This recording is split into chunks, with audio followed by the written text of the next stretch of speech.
I say. Well, there we are. Aren't I the lucky one? Good morning. The old monks are on the go already. Ha! It's actually midnight vigils.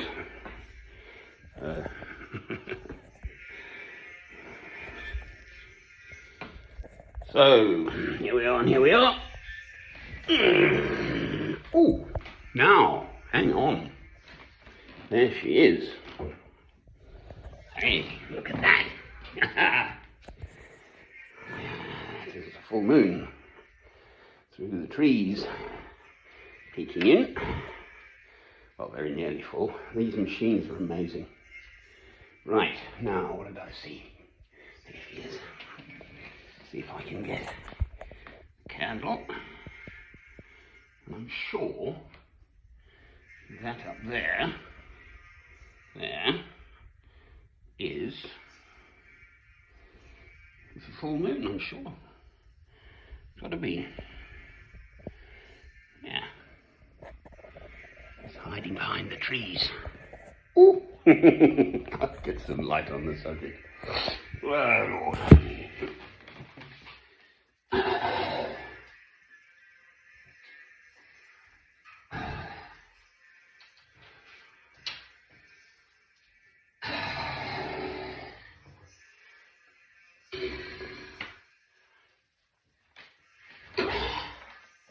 Right, now,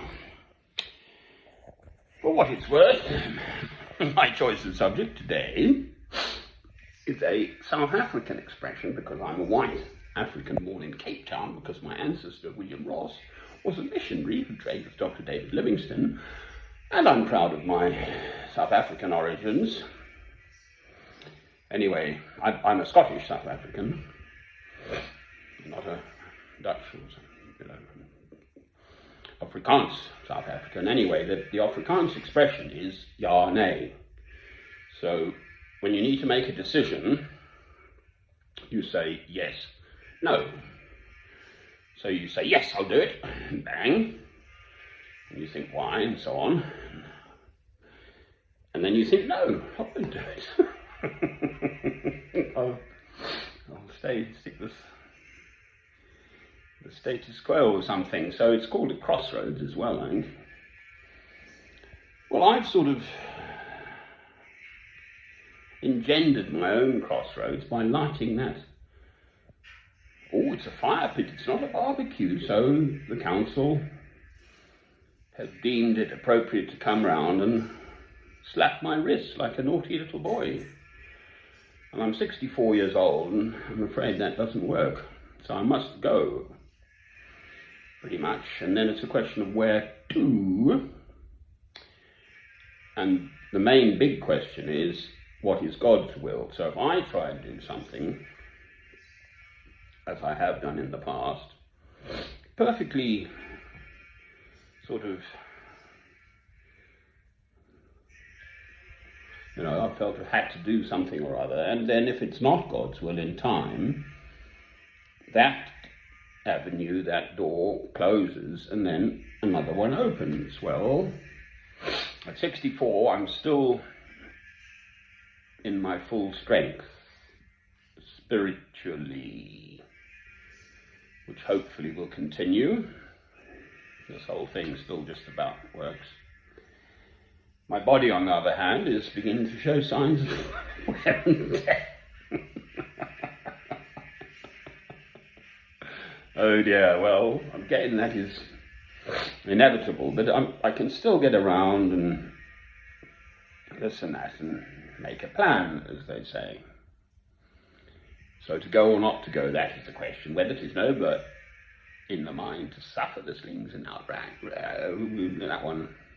Slings and arrows of outrageous fortune, all by opposing to end them. Well, I seem to have picked on a small country town called, in Northumberland, northeast England, sort of on the way, almost the borders into Scotland, called Alnwick. Alnwick, and it's on the River Alne, which obviously goes out at Alnmouth, so there's a small town there, and there's some Franciscan monks as it happened, so that's why I went there originally some many years ago now.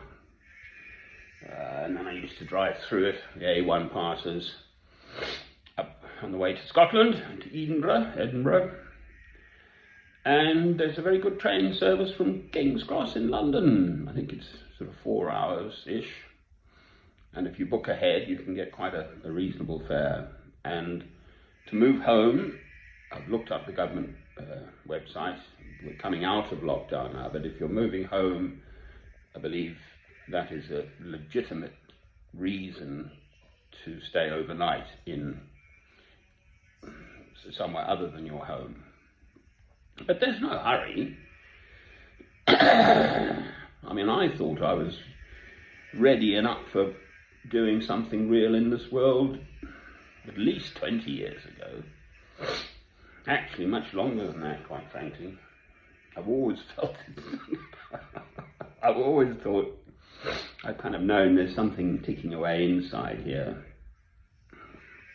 This sort of divine destiny, which we all have, if we only listen to it, the inner sort of ear. And this question of listening to God, to listen to that still small whisper of God, not my will.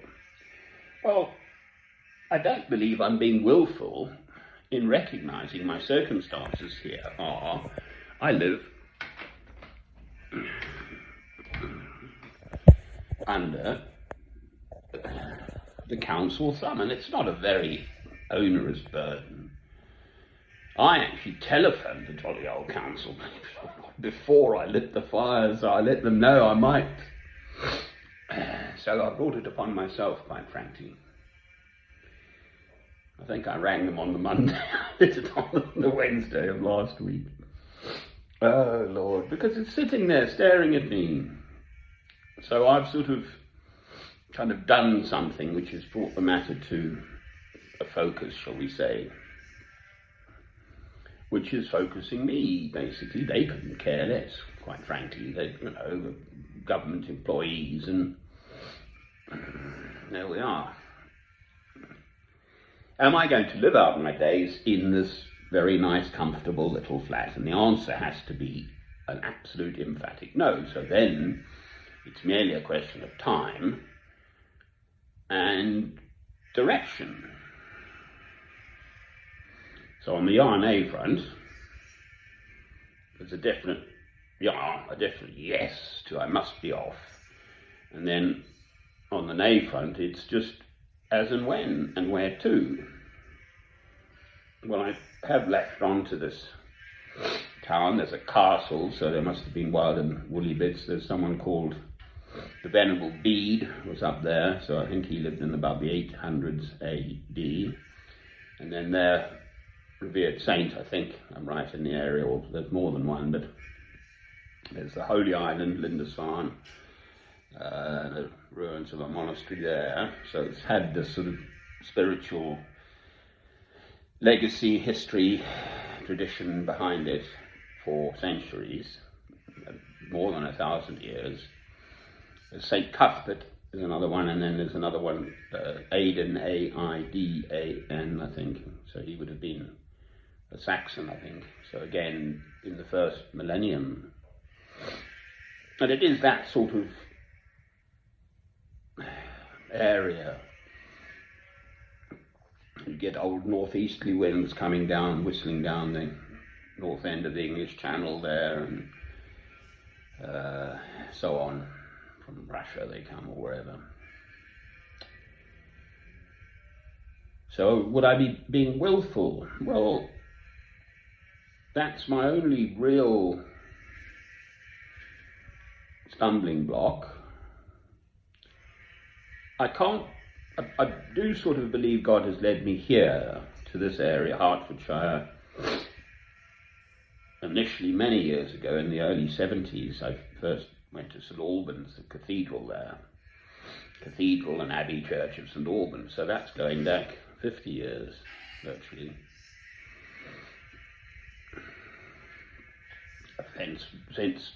since travelled the world, thinking of settling actually in all over the show, in virtually all the English-speaking countries in the whole world. And nothing's worked out. And a few others too, actually. Notably France, and I've looked at Spain and Italy and so on and so on. Canada, America, Australia, New Zealand, wherever, India even.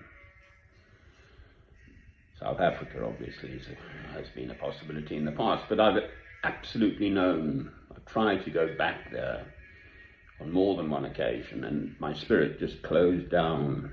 I just knew I couldn't. I'd wake up at midnight feeling awful. I remember once so well. I was trying to go back there again, so that's out. Whereas I went up to Northumberland as recently as last year, sort of this time, no, later, it was more July, August time, I think. August, September time. And I stayed a week, and I sort of liked the feel of the place, this rural town. It's only 8,500 people, but it's got all the modern Western facilities, but it's in this rural area. So then for me, there would be the possibility of eventually finding my own place. That's the sort of essential element for me, where I can retire to wherever, invite whom I like, as it were, those people in, and say ta-ta to the others.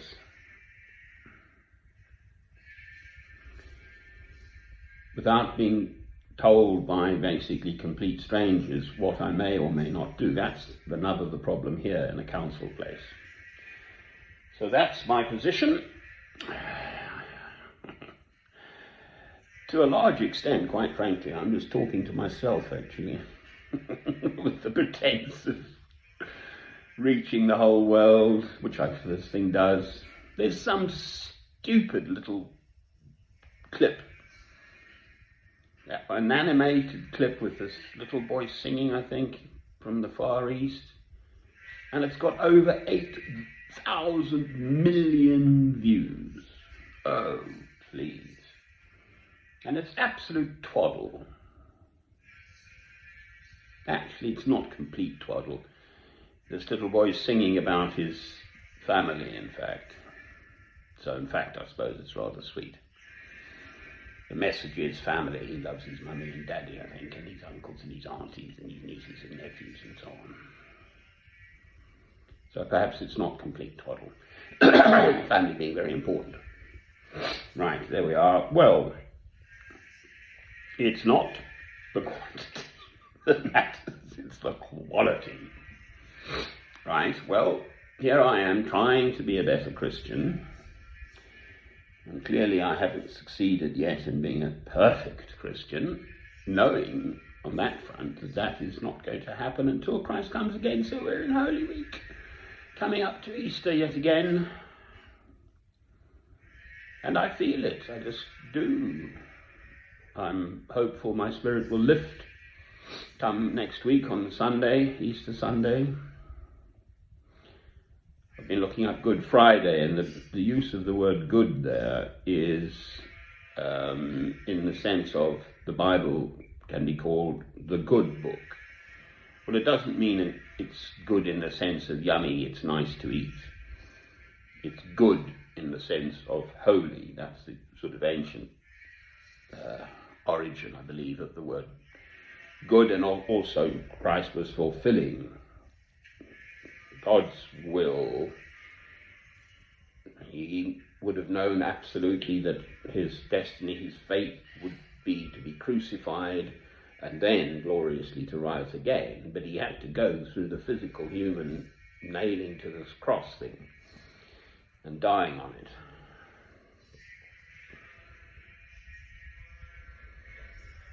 That is our Christian belief.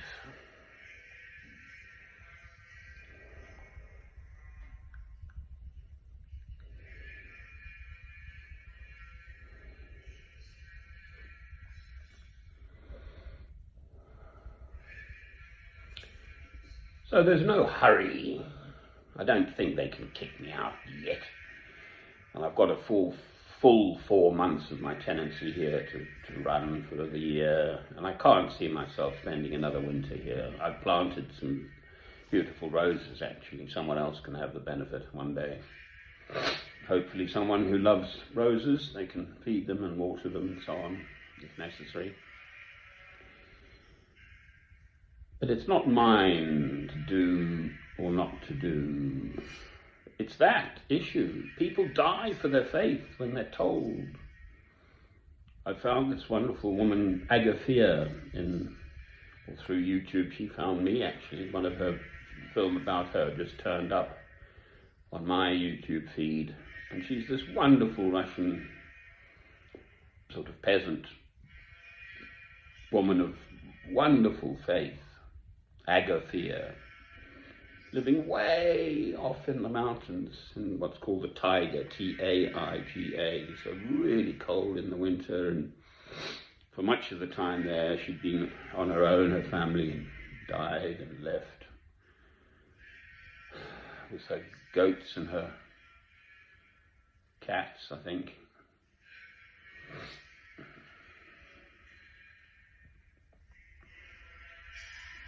But with this wonderful faith, her family had broken away or stuck with what's called the Old Believers, the Russian church. It had a big change in the mid-1600s. I don't know a lot about it, and then the people who wouldn't take on the new rules were persecuted, and they had to keep hacking off further and further off into the wild, woolly east of Russia, in their case.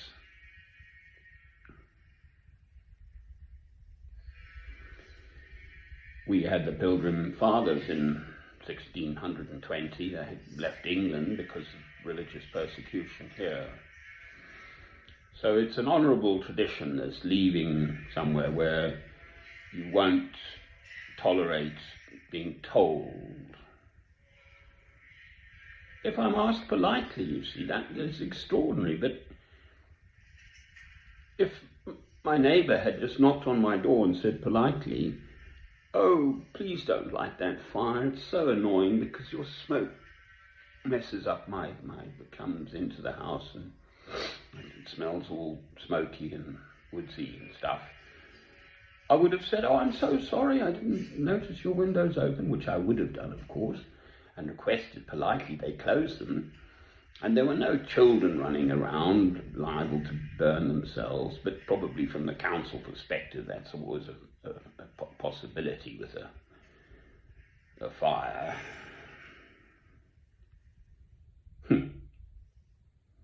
Children know jolly well what's hot, thank you. If you grow up in the bush in Africa, there's always a little old fire burning at home.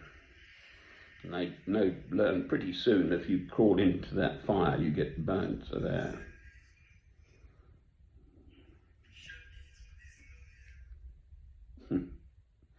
These are monks, Carthusian monks at La Grande Chartreuse en France. Alors, they're reading from the book of Isaiah, but in French.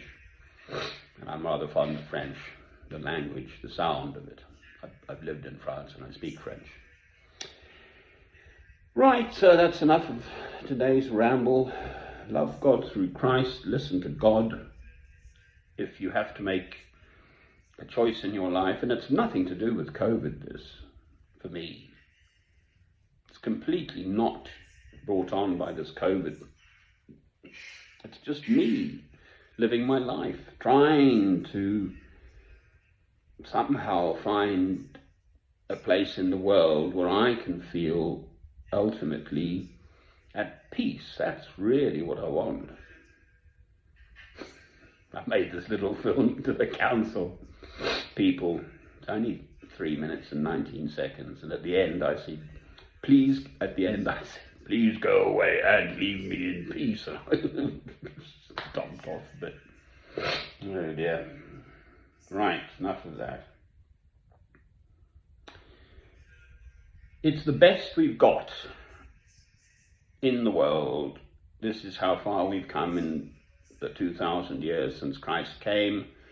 Christ will come again. There will be a second coming. This is my faith speaking. I am absolutely sure of it. I have no doubt. It's a rock solid faith. And to continue to carry this light of Christ, I've got this beautiful new candlestick, a little brass candlestick with a nice firm handle. I love my candles lit. There's the light of Christ in my Christian place, but I really must have my own place where I can pretty much do what I like. Light a fire or not, for instance, for heaven's sake. It's only the second fire I've lit. I've been here for 7 months.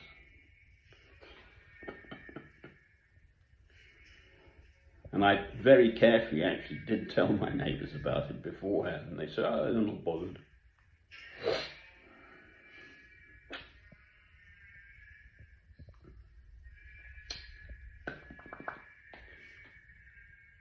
Middle of Holy Week, Good Friday, Easter Saturday, and then gloriously Easter Sunday, Christ is risen. Amen. It's coming. We're nearly there.